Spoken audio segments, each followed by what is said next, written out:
Hello, everyone. Thank you so much for coming back for another episode of The Other Human in the Room. If you're watching the video of this, you'll notice I am in the same outfit that I was in last week. And that's because I'm recording them back to back. I just did the personal episode. I dried my tears, got a snack, calmed down, and regulated myself. And then I do still have time to do the next one. So I am going to continue my series on my year-ish in review. Basically, I've been recording this podcast for approximately a year, and I wanted to share some things that I've learned for myself and also for anyone who cares to hear some of the things I've learned this year in different domains in my life. So the last week's episode was about my personal life and some small to big things that happened there, including a major illness of my husband. Thankfully, he's better. And so this week, I wanted to talk about the clinical part of things. Like I said at the end of last week's episode, which I just recorded, 10 minutes ago, it's all personal, right? So everything that happened to me in my personal life, all of it, and particularly when my husband was diagnosed with cancer and everything that then shifts and impacts what happens in the rest of my life, because it is all actually my personal life, me just living my personal human life in all the places, including when I'm a doctor, when I'm at home, being a caregiver, like wherever I am, right? So it's all intertwined. But having said that, I think the way that I've approached being a family physician and my clinical work, and also some of the other thing I've included in this part is my teaching work, because that was work I was doing before this past year started. The last one I'm going to record for next week is about this new coaching in restorative medical education venture I've been on and my thoughts about that. But this one I wanted, so the main work I've been doing, the main way I make income, right? I wanted to talk about some things I've been doing there and sort of changing, and how me rehumanizing myself in the clinical workspace has changed how I experience my work and truly has changed the work itself, in my opinion. So, I've got like maybe 5 or 6 different points I want to talk through. The first one is just like how much more I love my patients. This one I want to say, maybe people will roll their eyes, or maybe it'll be it's not accessible to you to think about loving your patients, or you think that sounds like intense or I don't have boundaries. But I think it's important to talk about how I love my patients, actually. So I do it in a boundaried way. That's how I'm able to love my patients on a deeper level, and with more of my humanity, I'm able to love them. And the first step of that was getting real clear and real boundaried about what was mine and what was theirs, which has been, I think, a lot of the lessons that I've learned about my clinical work have populated all of the episodes before. So I'm not going to get into all the perfectionism and people pleasing and like all the ways it's shown up, because that's like listen to all the other episodes. And every time I've learned like a new nugget, I've like thought, oh, that's a great podcast, and I've recorded it, But the overall thing that is brought into my life is like so much more enjoyment and love of my patients, because like each of my patients is an incredible human being. And I don't know if you've noticed this about human beings, but we are so cool and so weird and so messy and so everything all at the same time. We are dangerous, we are violent, we are problematic, we can be so vicious with each other and incredibly shockingly kind with each other in ways you never knew. And like none of us fit any of the narratives that are presented to us, period. We are always weirder than that. I like the word weird in a good way. Like, I'm weird, you're weird, all my patients are weird, all the humans I've ever met are weird. Like, because we're weird in that we're not fitting some arbitrary oppressive norm. We all have funky, fabulous edges to us that could never fit in a box, And that's the thing I've loved the most. So even patients I used to be so exhausted by, it's not like I never feel any countertransference. I should for sure still feel it all the time. It's not like I never have certain patients where I'm like, oh man, I'm the way I say it now, and I'll often even just say it ahead of time. Like I do a huddle with the nurse who's going to help me, like, room my patients and help me care for my patients who are coming in for their appointments. And there'll be some still where I'm like, I'm still working through my feelings with this person, but that's how I feel about it, even that. So I'm not like that person's bad or I'm bad for not liking them. I'm just like, we're just still figuring this relationship out. And even just the notion of like really thinking of these individual relationships I have with each of these patients, some of which are extremely cursory and infrequent, and some of whom I see, every other week, and so it's just it's such a like fascinating thing. And I enjoy it so much more than I ever have because of all the work I've done to get rid of those inhuman stories that used to block it. And the thing I've always known is true, that got me into family medicine, is that I love hearing and participating in people's stories and seeing them like go on a journey. I don't know what it's like for specialists where you like see them for a minute and then maybe never see them again, But for me, like if I have a weird encounter with someone, I got to know that I've got to see them again, almost, unless something happens where they leave me or I fire them, but that's pretty rare, right? So instead it's like, you get another chance and you get another chance, and you don't have to have it all solved in one visit. That's so impossible, And so like everything that's brought me, I've always known I love witnessing people's stories. And now I just get to enjoy that more because the other stories in the room, like I've got to be perfect, I can't make mistakes, I have to know all the answers, like all those things are so much quieter. They still pop up and I'm like, oh, there it goes. There's that little story again, but like they're so much quieter. And what's left is like two humans in a room just trying to figure it out, And that's how I feel like medicine is for me now. It's like two humans in a room trying to figure it out. I really love language that I got from one of my coaching certifications of holding space for my patients.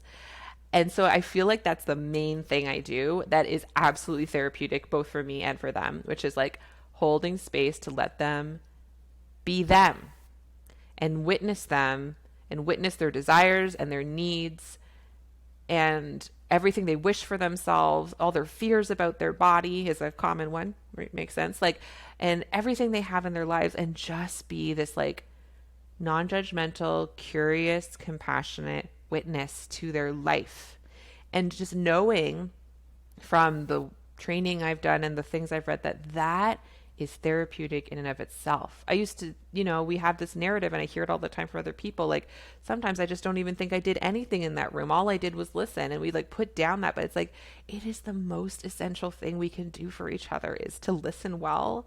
And we're not trained on how to do it well, are we? Because we're supposed to be listening for the solution to the problem, right? And just listening is so freeing. And it's not like I'm listening for an hour at a time. Like it'll be like, 2 minutes of them just sharing what's they're there for today, but like listening without judgment and listening with compassion and listening and saying, ugh, that sounds hard, and like, but in a way where I'm not drawn in and enmeshed, but I'm over here having my human experience and they're over there. And that is how I hold space for them.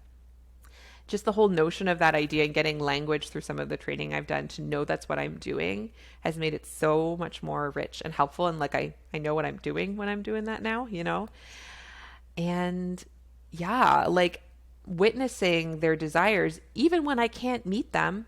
And yeah, feeling the friction of that, but not blaming anyone about that. They want me to order the test, I don't order it. Or they want me to have an answer to their problem, I do not have an answer to their problem. Not yet, and maybe not ever. But like, and yet still, like those conversations can still be so rich and rewarding, even when they're not satisfied. It's not like not like they're all happy with me all the time, for sure.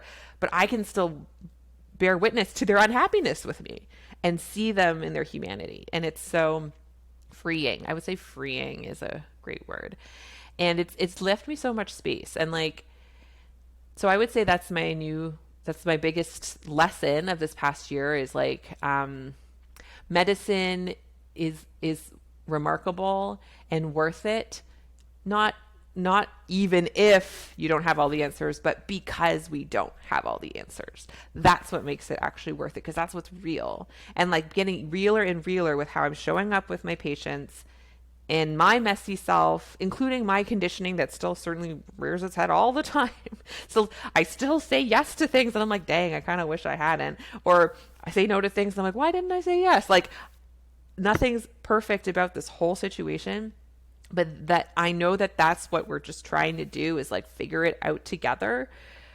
It's just so rich and nourishing to me, and I really love it. And even days where I'm kind of like, ugh, like there's still nuggets in there that I love it, and moments of connection that delight me. And so that's like, so that's my biggest update about my patient clinical work is my patients are rad. And like when you show up like that, they also become, you see them open up. And not in ways where now they take more of your time, which I think we're all afraid of, but like so many of my patients that I thought would, maybe I need to keep saying quite frequently forever, like, I'm good. People who, you see lots of people in their lives and the medical things that perceive them as being helpless and needing a lot of help, but you treat them as if they don't need a lot of help. You just treat them as if they know how to help themselves, and they start to. And it's like, that's magic too.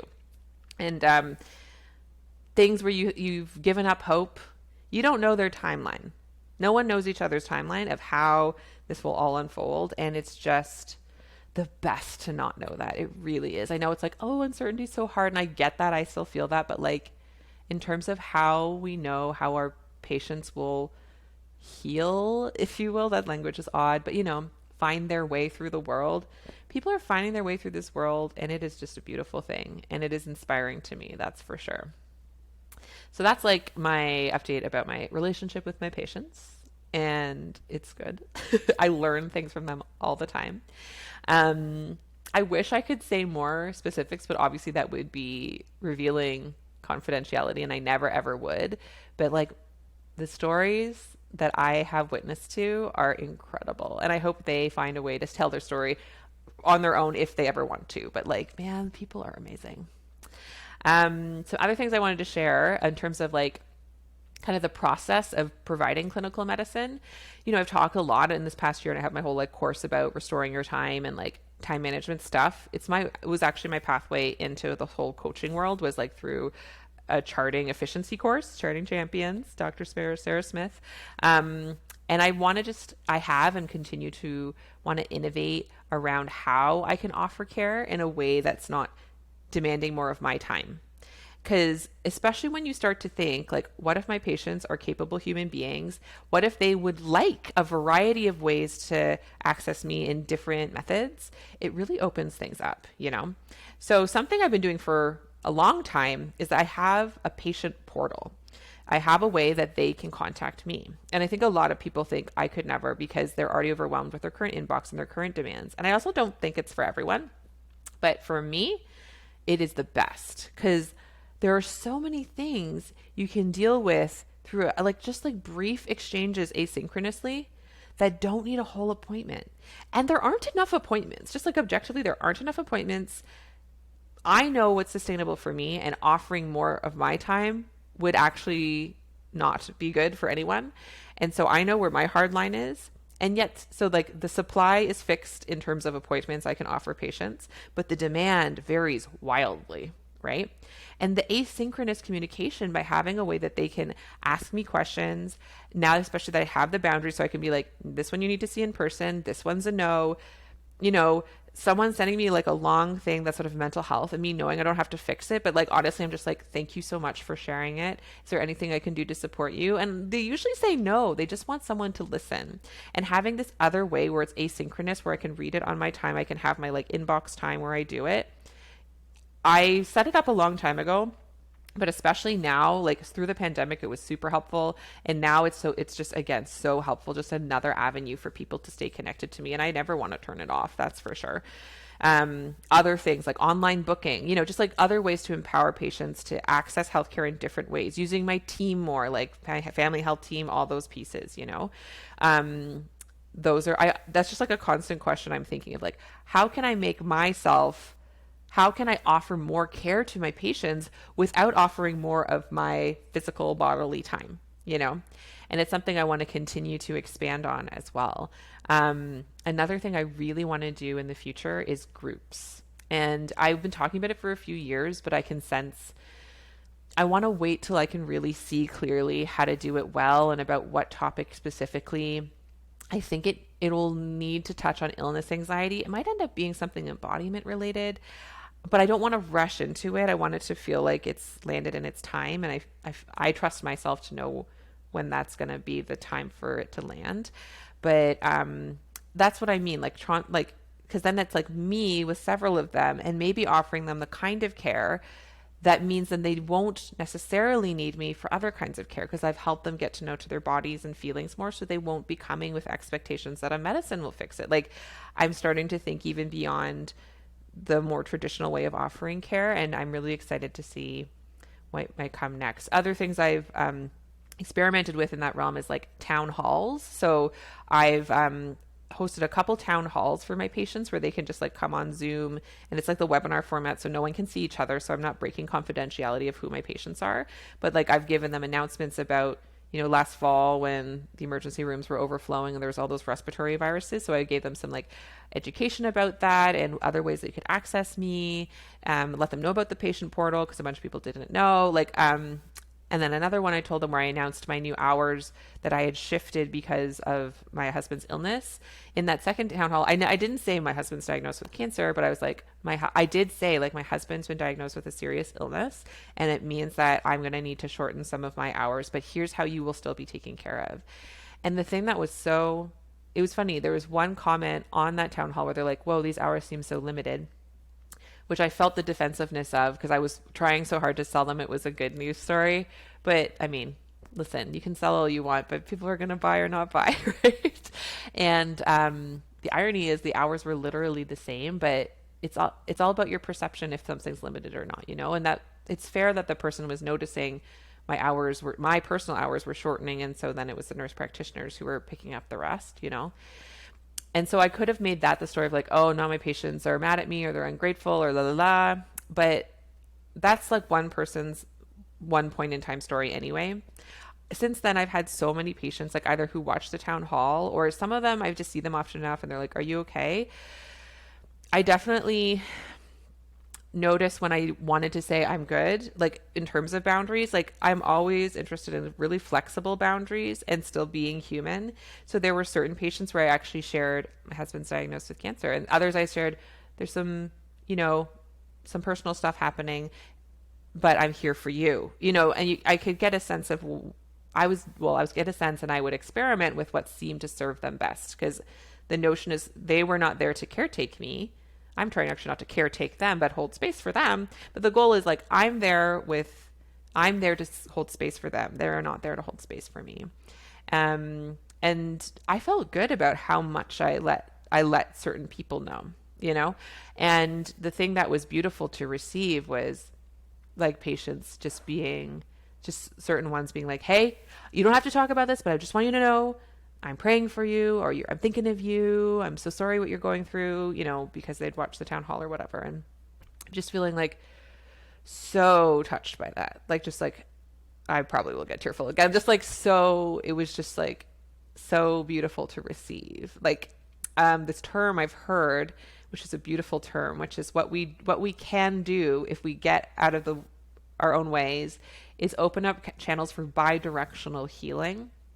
And I think if we get to a point where we want our patients to serve us and our healing, something has gone awry because like we are the ones, first of all, power dynamics, right?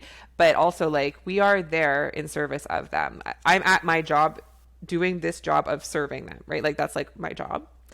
But also, especially if we have it set up in a way that is so mutually respectful of each other's humanity, bi-directional healing will happen naturally.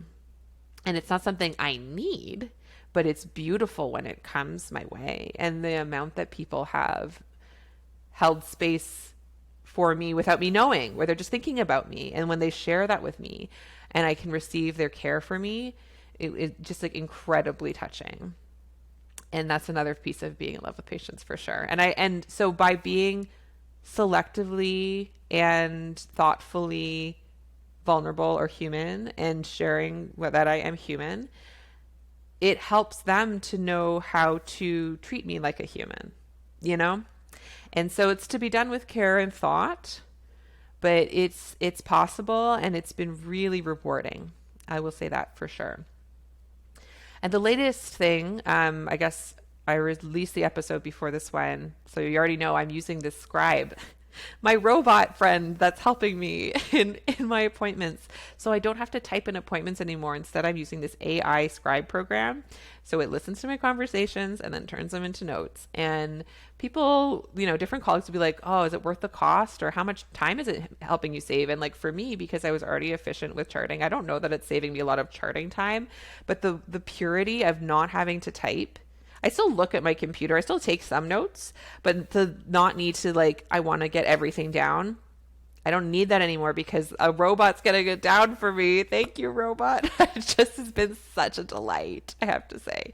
And I want to just keep thinking that way of how can I set up my space, set up my schedule, set up my workflow in a way that just allows this channel of human to human connection and body to body connection just be more prioritized, because that is the thing we are doing here, people. This is the healthcare. Let's make that a number one, and everything else should be in service of it, or it's got to go. And really orienting my work to that has been so wonderful.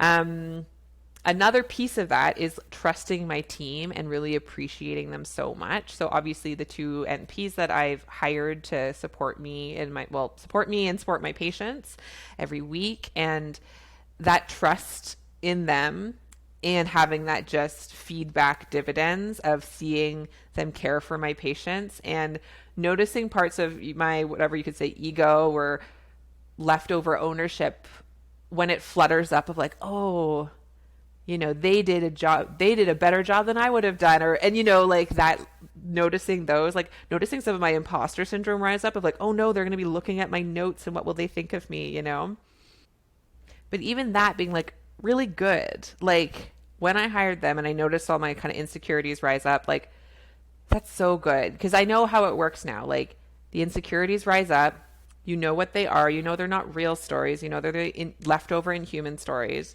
You get coaching support about them, you do your own self-coaching and self-reflection on them, and then they let you go. Once they're heard, then they let you go. And then you have more confidence in yourself. It's so good. And so I was so glad to put myself into this new, slightly more vulnerable space of having this intimate team that's really there for my patients and really acting on my behalf in a more, it feels more direct than the other ways they have. It's arbitrary in my head, but I am paying them directly. And we have team meetings about once a week, by Zoom, where the three of us connect and we talk about patients or we talk about process. If they have questions, especially at the beginning, it was super helpful of do you want us to do this or that? And I'd be oh, could you do it this way? And then we'd try it out and just staying in connection with each other. Because that piece, we're almost never with one of the two of them. I'm never there at the same time as her because she's there on a day I'm not there, but I still feel really connected with her because we're still meeting on a regular basis. So there's some of that, part of it is thinking of who you may need to help support your patients. Because one of the things that I really got very clear on through Frances's illness is I need to be more replaceable. There needs to be redundancies in the system, and the system isn't really giving us those redundancies, or certainly not to the extent we need it. So I'm willing to invest in that myself because I know it's worth it. And even how can that investment pay itself back, whether it's financially with billings, that's not so clear, but certainly emotionally. And so then it gives me space to make money in other ways, say the stuff I do for this podcast, right? So there is always a way it could be worth it if you're kind of thinking about it in a way that serves you, And then beyond that, so my nursing staff and admin staff that I've had for a long time, really taking the time to make sure I'm appreciating them, making sure I'm thinking of how I can be supportive to them, as well as really receiving so much beautiful support from them and care from them, especially over this time with Frances's illness, and feeling how much just really appreciating the culture of care we have set up in our office. Nothing's perfect, of course, but these real humans that I go to work with every day, and how much affection I have for all of them. And I think especially over this past year, really prioritizing, remembering that, because it's very easy to get into the mindset of noticing what isn't working, or noticing what's awkward, or noticing what's frustrating about situations, and then blaming that on people.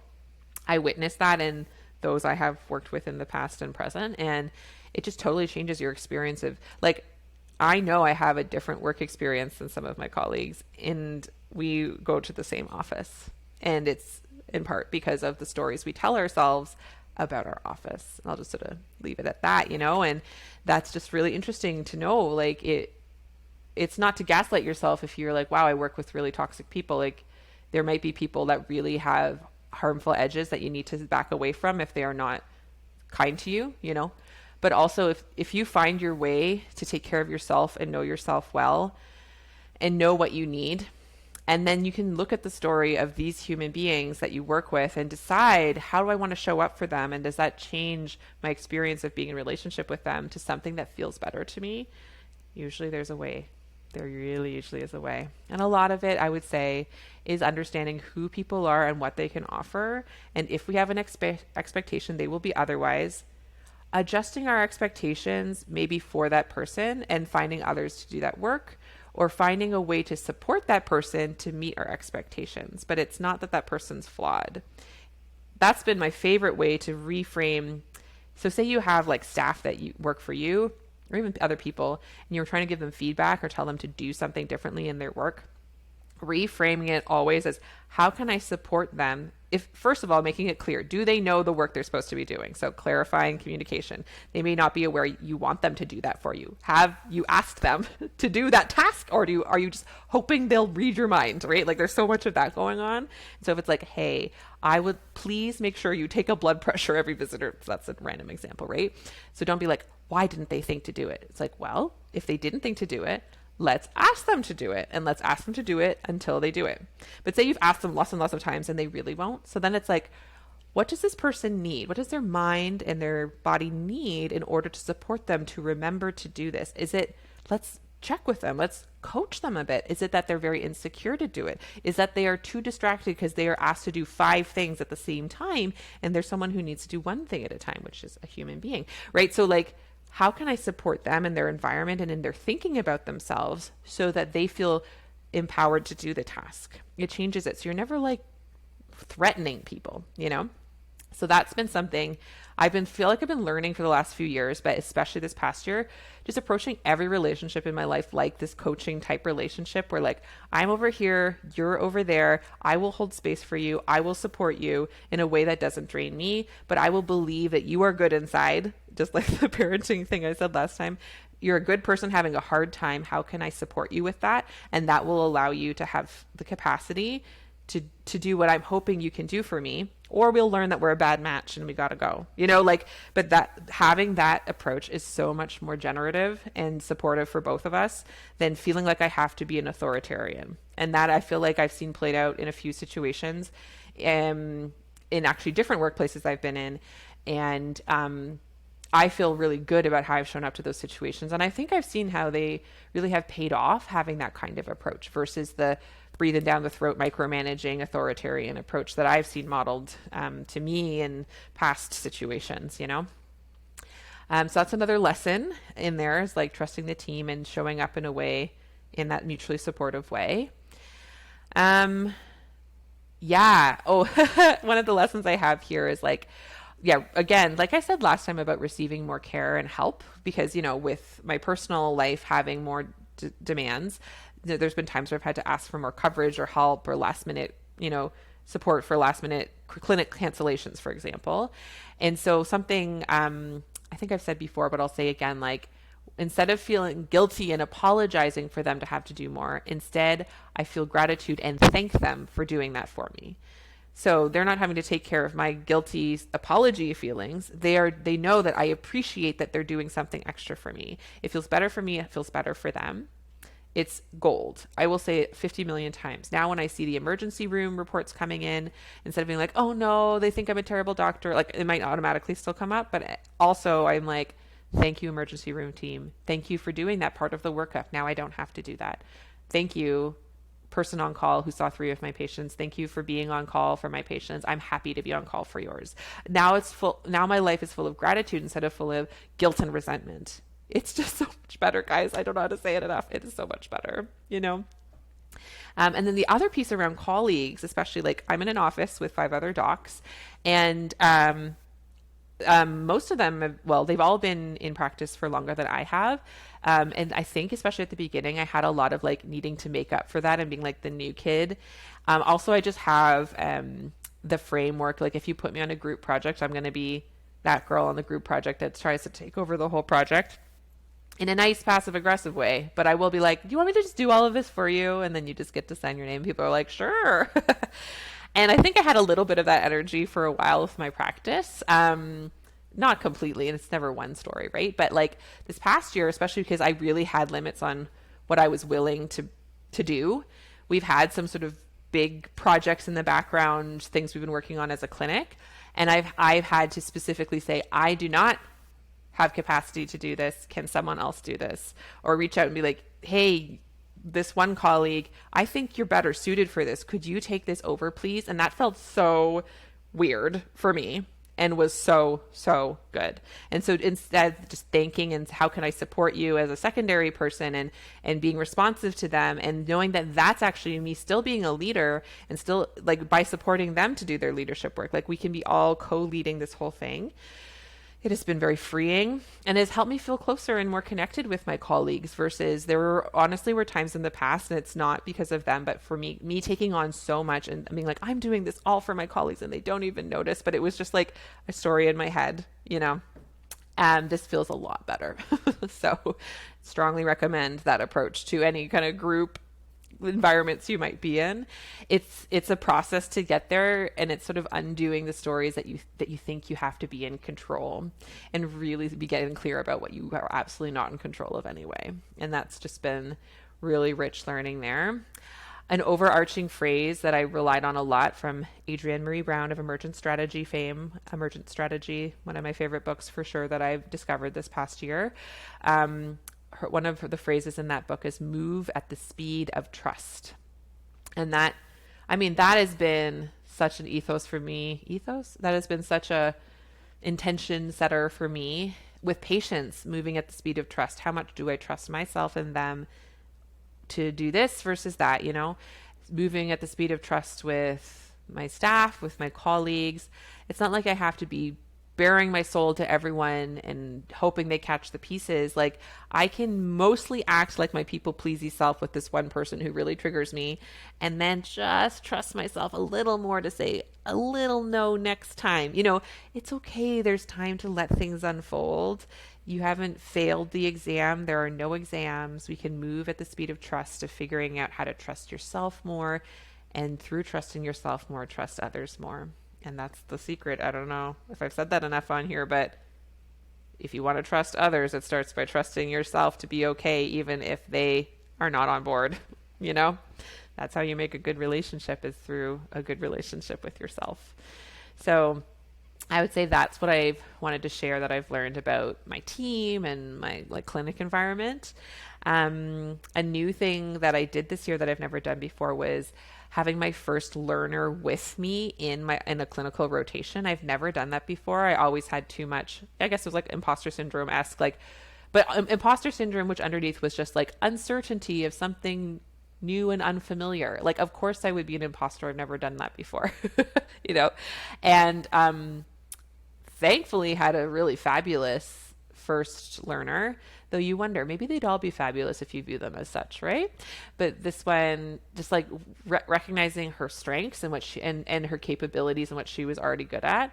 And that, talk about moving at the speed of trust. Like at first I had her follow me around and thought I had to teach her a bunch, like kind of the old ways I'd seen it modeled, and realized that was just devastating in terms of it totally decimated all my carefully curated scheduling time management hacks. I had so many charts open at the end of that first day. And I was like, oh my gosh, what am I going to do? But then I just sort of thought like, okay, so how do I serve my brain first? Because my brain is now not only taking care of this patient, but also is here to support this learner. So my brain's got to work right first. So how do I still set up my schedule to support my brain? And then what can I offer and actually I literally would talk this way to the medical student of like, I know my brain's going to need this, so I do need to finish my charting notes by the end. So like, what has worked for you in the past? What can you see working for you? Do you want to see patients on your own? What do you want to do? And then she said what she was comfortable with, and we went with that, and it was so good. She was more comfortable seeing people until the end of the physical and then coming out and waiting for me while I went and saw someone else. So we stayed more on time. I also like put more blocks in and realized I needed more time. And so in the future, I'd make sure I like left blocks and timed, because it's just an extra human to negotiate your space with will take more time. It just will, right? So that was like, it was kind of like a little exam. I know I just said that life is not an exam, but this was like a test of everything I had learned to that point about taking care of myself, staying human, everything I'd learned about teaching and sort of trauma-informed human brain teaching. And like, could I weave it all together? And I feel really good at my first attempt of how it went down, and got good feedback that it was helpful to her. Really not putting any pressure on myself to teach anything that I didn't know, and not teach in a style, where I'm trying to do like a fancy lecture, but more like, here's what I know about this, and doing a lot of teaching about, see how this person's human motivations are like this, which is why I didn't really bother talking a lot about that, right? Like making sure I also really wove in the kind of coaching, remember how humans are humans and how we speak to them matters, and really teaching most about that, which she did reflect back to me she appreciated. And like that the best way I could teach is by being real, irreverent, and honest with them. So really like sharing with them when I was frustrated with a patient, like being honest about my countertransference, holding space for hers, like all of that. I think I really loved it. So I'm definitely going to continue to do that in a thoughtful way. And so that was something new that I learned that I could do this year by opening myself up to it. It could have been like the learning French thing where I learned I didn't want to put in the work to keep doing it. It could have been that from last week's episode, right? But I opened myself up to the possibility that I could do it. And then I learned I could do it, and I wanted to keep getting better at it. And it's something I want to do in the future. That's how you like learn if you like new things, guys. Like you open yourself up to them, you give it your best try, it's a solid experiment. And then at the end, you reflect and decide if you want to continue that experiment or not. So this case, unlike the learning French case, I want to keep in my life for sure. So I think that's it. I think that's the end of, I'm looking at my little list I have written down here. Yeah. That's what I wanted to say about what it's been like for me as a human in healthcare, what it's been like for me and what I've learned over this past year, which is that patients are awesome. Supply will always be less than demand, honestly, until they figure out how to, pay more doctors and clinicians to do more. So you just do your best with what you have, I guess that's my final summary thing I want to say. I'm curious if any of this has sparked your attention. What have you been doing differently this past year? Maybe through listening to this podcast or from other stuff you've done. I would love to hear from you. So if you ever want to reach out to me, I'm on Instagram at joanchanmd. No, there's no .com on Instagram. It's just at joanchanmd. Or you can reach out through my contact form, joanchanmd.com. If you're interested in some of my restorative time management principles, I have a course you can take.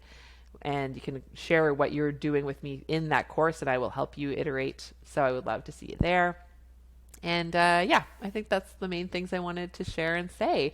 So I hope everyone does have a good week. I hope you're doing some of this reflection stuff along with me, and I would love to hear if you want to share any of the reflections of what you've learned and have done different. In particular, if it's in relationship to stuff you've learned from me in my podcast, because that's the stuff I would love to get feedback, what really resonates and what doesn't. But also if you've learned something brand new that I've never talked about on the podcast, can you share it with me so that maybe I can put it on the podcast? I would love it. So whatever's making your life feel more human, better, more sustainable, more generative for you in healthcare, please let me know. I would love to know. And yes, no matter what, I'll talk to you next week. And so next week I'm going to talk, this is my last of this series of year in review, and I'm going to be talking about how it's been going opening up a bonus gig. I'm calling it bonus gig instead of side gig. So, alongside of everything I've been doing, I want to kind of give you behind the scenes of how it's been starting a new business, if you will, which has been, this podcast and teaching and workshops and coaching in this new space I've created for myself and for you. So, hope to see you next week to hear more about that, and have a great week.